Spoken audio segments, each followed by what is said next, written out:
अस्सलाम वालेकुम दोस्तों। सुल्तान उस्मान अव्वल, जिसे तारीख में उस्मान गाजी के नाम से भी जाना जाता है, उस्मानी सल्तनत के बानी थे।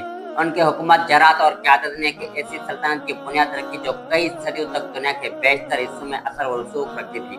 लेकिन उनकी सबसे बड़ी फतह उनकी ज़िंदगी की सबसे अहम फतहों में से एक थी, जो न सिर्फ उस्मानी सल्तनत के लिए बल्कि इस्लामी तारीख के लिए भी एक संग मेल साबित हुई।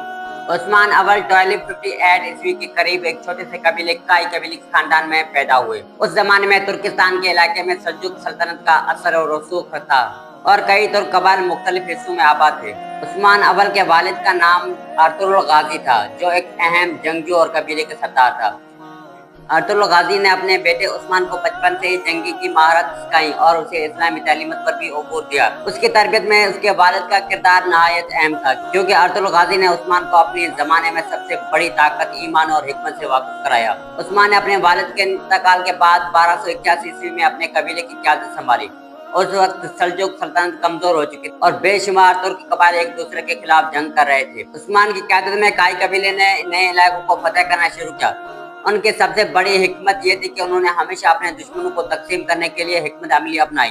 उस्मान की फौज नहायत मजबूत और तरबियत याफ्ता थी और उस्मान की क़यादत में फतह का सिलसिला तेज हो गया। सुल्तान उस्मान की सबसे बड़ी फतह का आगाज 1299 ईस्वी में हुआ, जब उन्होंने अपने दुश्मनों के खिलाफ भरपूर जंग का आगाज किया। उस वक्त एक अहम दुश्मन बाज़ंतीनी सल्तनत थी, जो कि मगरबी अनातोलिया में ताकतवर थी।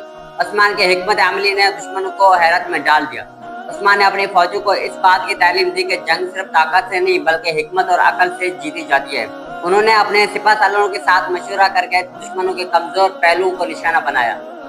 इस जंग में उस्मान की सबसे बड़ी हिकमत ये थी कि उन्होंने दुश्मन के अंदर दरार डालने की कोशिश और कभी भी एक ही जगह पर लड़ने के बजाय दुश्मन के कई महाजों पर जंग शुरू की। उस्मान ने अपने फतवात में हमेशा एक चीज का ख्याल रखा, वो था इस्लाम का पैगाम। उनके फतवात सिर्फ दुनियावी शान और शौकत के लिए नहीं थी, बल्कि इस्लाम के पैगाम फैलाने के लिए थी। उस्मान ने अपने ज़ेर असर इलाकों में इस्लामी कवानीन को नाफिज किया और वहाँ की आवाम को इंसाफ देने के लिए अपना किरदार अदा किया। उनके फतवात न सिर्फ एक रियासत के तश्कील की बुनियाद थी, बल्कि एक अजीम इस्लामी तहजीब की बुनियाद भी थी। उस्मान की सबसे बड़ी फतह दरअसल उसी बात में छुपी हुई थी कि उन्होंने एक छोटे से कबीले को एक अजीम सल्तनत में तब्दील कर दिया। उनकी हिकमत, जरात और ईमान ने उन्हें दुनिया का अजीम तरीन हुक्मरानों में शामिल कर दिया। उस्मान अव्वल का इंतकाल 1326 ईस्वी में हुआ, लेकिन उसकी फतवात और हिकमत ने न सिर्फ उसके आने वाले उस्मानी हुक्मरानों को रहनुमाई फराहम की, बल्कि उसने एक अजीम सल्तनत की बुनियाद रखी, जो तकरीबन 600 साल तक दुनिया के मुख्तलिफ हिस्सों में मौजूद रही। सुल्तान उस्मान की सबसे बड़ी फतह यह थी कि उन्होंने अपने ईमान और हिकमत और क़यादत से एक ऐसी सल्तनत की बुनियाद रखी जो इस्लामी दुनिया की सबसे अजीम सल्तनत बन गई।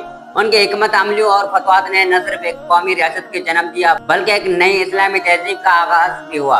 सुल्तान उस्मान की सबसे बड़ी फतह दरअसल एक फलसफा था, एक फिक्र थी और एक अज़म था कि ईमान और हिकमत के साथ कामयाबी हासिल की जा सके।